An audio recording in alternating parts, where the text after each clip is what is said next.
एक शादी में शामिल होने के लिए निकले दो दोस्त अनजाने में एक ऐसे रास्ते पर पहुंच जाते हैं जहाँ ना तो कोई इंसान था, ना कोई मदद। बस था सन्नाटा और कुछ ऐसा जो इंसान नहीं था। उस रात उन्होंने जो देखा वो सिर्फ एक हादसा नहीं था, वो था मौत का बुलावा। तो अगर आप भी अकेले सफ़र करते हैं या शॉर्टकट लेने की सोचते हैं तो ये कहानी अंत तक ज़रूर सुनिएगा, क्योंकि हर रास्ता मंजिल तक नहीं ले जाता, कुछ रास्ते सीधे अंधेरे में ले जाते हैं। यह कहानी है हमारे दोस्त राजीव की।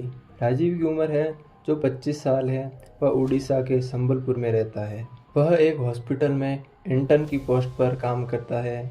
यह घटना है साल 2020 की, जब कोरोना महामारी के कारण पूरे देश में लॉकडाउन लगा हुआ था। एक दिन हॉस्पिटल में काम करते समय राजीव के फ़ोन पर एक कॉल आती है। स्क्रीन पर नाम देखकर उसके चेहरे पर हल्की मुस्कान आ जाती है। यह कॉल उसके दोस्त मुकुंद की थी। मुकुंद ने बताया कि उसकी शादी 1 अप्रैल को है और उन्हें 29 मार्च तक पहुंचना है। साथ में समीर को भी लाना है। राजीव, समीर और मुकुंद तीनों कॉलेज के समय के बहुत अच्छे दोस्त थे।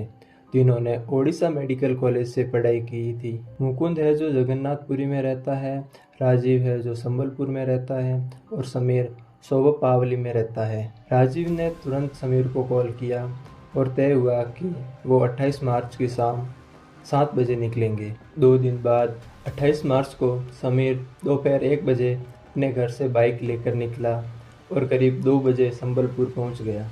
वहाँ से दोनों ने तैयारी शुरू की और शाम के करीब 5 बजे सफ़र शुरू किया। उन्हें लगभग 285 किलोमीटर का सफ़र तय करना था, जिसमें उन्हें 5 से 6 घंटे लगने वाले थे। आगे जंगल वाला रास्ता भी था, इसीलिए उन्होंने जल्दी निकलने का सही समझा। राजीव अपनी स्विफ्ट कार लेकर आया था और दोनों उसी में बैठकर रवाना हो गए। करीब 2.5 घंटे बाद वो बोइंडा पहुंचते हैं। वहाँ से उन्होंने कुछ खाने का सामान, स्नैक्स और पानी लिया। वहाँ से फिर दुर्गापुर और वहाँ से खम्मर पहुँचते हैं। खम्मर से 2 रास्ते जाते हैं, दोनों ही पुरी की ओर जाते हैं, लेकिन गूगल मैप के चक्कर में उन्होंने दाईं तरफ का रास्ता चुन लिया, जो महिदपुर होते हुए जाता था। जब वो महिदपुर पहुँचते हैं तो पूरा बाजार बंद था, कोई भी दुकान खुली नहीं थी और पूरा बाजार सन्नाटे से भरा हुआ था। करीब 400 मीटर बाद उन्हें सड़क के किनारे एक चाय की टपरी दिखाई दी। टपरी पर एक बुजुर्ग व्यक्ति बैठा था, जिसकी उम्र लगभग 70 से 80 साल होगी। उसके चेहरे के हाव भाव कुछ अजीब थे, लंबी दाढ़ी और मूछें और हल्की मुस्कान के साथ वो उन्हें देख रहा था। समीर गाड़ी से उतरा और उसने बुजुर्ग व्यक्ति से रास्ता पूछा कि हमको जगन्नाथपुरी जाना है, कौन सा रास्ता जाता है? बूढ़े व्यक्ति ने उंगली सीधे करते हुए रास्ता दिखाते हुए कहा कि यह रास्ता जगन्नाथपुरी जाता है, लेकिन सावधान रहना, आगे बहुत खतरा है। इतना कहकर वह चाय बनाने लग जाता है। तभी समीर वापस से गाड़ी में आकर बैठ जाता है और दोनों आगे बढ़ जाते हैं। लगभग 100 से 150 मीटर चलने के बाद समीर ने कहा, तुम्हें वो बुजुर्ग व्यक्ति कुछ अजीब नहीं लगा? राजीव ने कहा, हाँ थोड़ा सा लगा तो सही। तभी राजीव ने साइड मिरर में देखा, जहाँ टपरी थी वहाँ अब कुछ भी नहीं था। ना वो टपरी थी, ना वो बुजुर्ग व्यक्ति था, बस खाली मैदान और कुछ पेड़। यह देखकर दोनों के होश उड़ गए। उन्होंने तुरंत गाड़ी के शीशे बंद किए और स्पीड 70 से 80 की कर दी। करीब 5 मिनट बाद वो हथौड़ा गांव पहुंचते हैं। वहां से वो बिना रुके आगे बढ़ जाते हैं। कुछ देर बाद उन्हें एक बोर्ड दिखाई देता है, हिंडोली बदम्बा फॉरेस्ट रेंज। उन्होंने उसे नज़रअंदाज किया और जंगल में प्रवेश कर गए। करीब 4 किलोमीटर अंदर जाते ही अचानक से उनकी गाड़ी की बोनट पर जोर से कुछ भारी चीज गिरने की आवाज आई और वो चीज इतना तेजी से गिरी कि गिरते ही उनके जो सामने शीशा होता है उसको चीरते हुए वो उनके गाड़ी के ऊपर चढ़ गई। सब कुछ इतनी तेजी से हुआ कि उन्हें समझ ही नहीं आया कि क्या हुआ। उन्होंने सोचा कोई जानवर टकराया होगा और खुद को समझा लिया, लेकिन असली डर अब शुरू हुआ था। जंगल सुनसान था। लॉकडाउन के कारण कोई भी वाहन वहां से नहीं तो आ रहा था, नहीं जा रहा था। करीब 3 किलोमीटर आगे चलने के बाद उन्हें सड़क के किनारे एक औरत खड़ी दिखाई दी, जिसकी गोद में एक छोटा सा बच्चा था और वह रो रही थी। पास में एक बाइक गिरी हुई थी और एक व्यक्ति बेहोश पड़ा था। राजीव ने गाड़ी रोकने की सोचा, लेकिन समीर ने मना कर दिया। उन्हें डर लग रहा था। जैसे ही वो गाड़ी औरत को क्रॉस करते हुए आगे निकली तो राजीव की नज़र और उस औरत की नज़र दोनों आपस में मिली। तभी राजीव को लगा कि ये औरत बहुत ही दुख और दर्द में है। तभी राजीव ने समीर को एक बार फिर से पूछा, देखते हैं क्या होता है, शायद इसको हमारी मदद की ज़रूरत हो।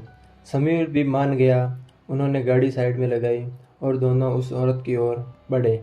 वो उस औरत से 50 फीट दूर थे कि अचानक वो औरत रोना बंद कर देती है और फिर एक अजीब सी डरावनी हंसी हंसने लगती है। तभी वो ज़मीन पर पड़ा आदमी भी उठकर उनकी ओर बढ़ने लगता है और औरत का चेहरा बदलने लगता है।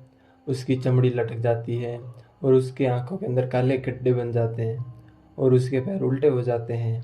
यह देखकर दोनों घबराकर गाड़ी की ओर भागते हैं और तुरंत गाड़ी के अंदर बैठ जाते हैं और वो औरत और उसका पति गाड़ी के शीशे पर जोर जोर से मारने लगते हैं।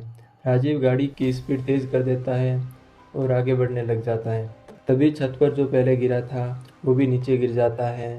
वह भी उस औरत का पति होता है। यह देखकर समीर और भी डर जाता है। राजीव गाड़ी को 100 से 120 की स्पीड में दौड़ाने लगता है। तभी अचानक रेडियो अपने आप चालू हो जाता है और उसमें से एक अजीब सी आवाज़ आने लगती है, कहाँ तक जाओगे, आना तो यहीं है। दोनों ने रेडियो बंद करने की कोशिश की और किसी तरह रेडियो को बंद कर देते हैं। करीब 5 किलोमीटर चलने के बाद आवाज़ फिर से सुनाई देती है, वो तुम्हें नहीं छोड़ेगा। इसके बाद रेडियो अपने आप बंद हो जाता है और कुछ देर आगे जाने पर वही औरत फिर से सड़क के किनारे खड़ी दिखाई देती है। इस बार वो औरत उल्टी लटकी हुई होती है, आंखें गायब होती है और आधा शरीर जला हुआ। समीर चिल्लाता है, कुछ भी हो जाए राजीव, लेकिन गाड़ी मत रोकना। राजीव पूरी स्पीड में गाड़ी को उस औरत के ऊपर से निकाल देता है और तभी पीछे देखने पर उन्हें किसी के चिल्लाने की आवाज़ सुनाई देती है, लेकिन वहाँ सिर्फ काला धुआं होता है। काफ़ी देर बाद वो सुरक्षित मुकुंद के घर पहुँच जाते हैं और पूरी घटना विस्तार से बताते हैं। उस दिन के बाद समीर ने कसम खाई कि कभी शॉर्टकट नहीं लेगा और कभी रात में सफ़र नहीं करेगा। अगर आपको ऐसी हॉरर और मिस्टीरियस कहानियाँ सुनना पसंद है तो हमारे YouTube चैनल को सब्सक्राइब कीजिए और बेल आइकन भी प्रेस कीजिए ताकि हमारी हॉरर और मिस्टीरियस वीडियो की नोटिफिकेशन सबसे पहले आप तक पहुंच पाए।